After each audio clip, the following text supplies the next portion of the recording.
નમસ્કાર, voice of Mahisagar news channel પર આપનું હાર્દિક સ્વાગત છે।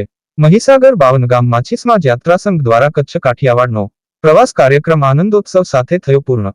બાવનગામ માછીસમાજ યાત્રા સંઘ તારીખ 22 ઓગસ્ટ 2024 ના રોજથી જુદા જુદા ગામ પટ્ટણ, હાડોડ, ભમરા, મધવાસ, હિંદોલિયા, પદ્માજીની મુવાડી, ઘોડા, આગરવાડા ના ભાઈ બહેનો કચ્છ કાઠિયાવાડના 7 દિવસનો પ્રવાસ કરી ભુજ, માતાનો મઢ, કોટેશ્વર, સફેદ રણ, અંજાર, દ્વારકા, ભાલકા તીર્થ, બેટ દ્વારકા, સોમનાથ, જૂનાગઢ, ગિરનાર, વીરપુર વગેરે તીર્થ સ્થળોના દર્શન કરી સુખદ યાત્રા પૂર્ણ કરી માદરે વતન પરત આવી પહોંચ્યા।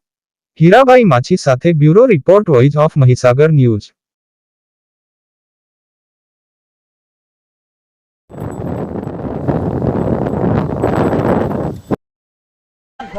મોટા ભાઈ, તમે 8 દિવસથી પ્રવાસમાં નીકળેલા છો માછી સમાજ બાવનગામમાંથી, તો અત્યારે તમે કેટલો તમને આનંદ આવી રહ્યો છે એના માટે કંઈ બોલશો? આપણે 8 દિવસથી જે માછી સમાજના 7 અને 12 ગામના ભાઈઓ અને બહેનો આપણે પ્રવાસમાં નીકળ્યા છીએ, પણ આપણું સંગઠન એને સારી રીતે થયું અને ઘરેથી નીકળ્યા પછી અત્યાર સુધી આપણે કચ્છ અને સૌરાષ્ટ્રનો પ્રવાસ કર્યો અને જો સારો આનંદ મંગળા થયા અને બધા મિત્રોએ ભગવાનને પ્રાર્થના કરી અને આપણું આનંદમય જીવન જીવાય તેવી ભગવાનને પ્રાર્થના કરતાં કરતાં કચ્છ અને સૌરાષ્ટ્રમાં આપણો પ્રવાસ સફળ રહ્યો અને બહુ આનંદ અને મંગળ વર્તાયા અને સારી રીતે આપણે ભગવાનના કાર્યમાં જોડાયા।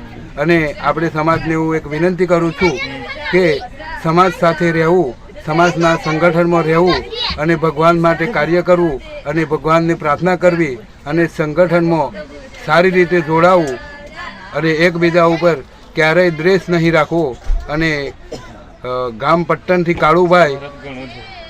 કાળુભાઈ વીરાભાઈએ જે આ પ્રવાસ ગોઠવ્યો એમાં સારી રીતે સંગઠનમાં અમારો પ્રવાસ સફળ થયો, જેથી સૌને હું નમસ્કાર કરું છું કે ફરીના કાર્યક્રમમાં જોડાઈ અને ભગવાનના કાર્યક્રમમાં જોડાઈ અને સારી રીતે દર્શન પ્રવાસ ગોઠવવો અને ગોઠવાય તો સારી રીતે ભગવાનને પ્રાર્થના કરવી અને નમસ્કાર કરવા। આપનું નામ?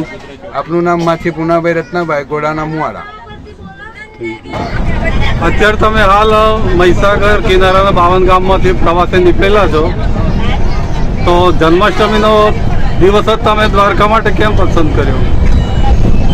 આપણી ભારતીય સંસ્કૃતિની પરંપરા પ્રમાણે સૌથી શ્રેષ્ઠ જન્મોત્સવ ભગવાન કૃષ્ણ ભગવાનનો દ્વારકાની અંદર જાહો જલાલીથી ઉજવવામાં આવે છે। એટલા માટે અમે સૌથી પહેલાં દ્વારકાધીશના દર્શન જન્માષ્ટમીના દિવસે થાય એ માટે અમે નક્કી કરવામાં આવ્યું હતું।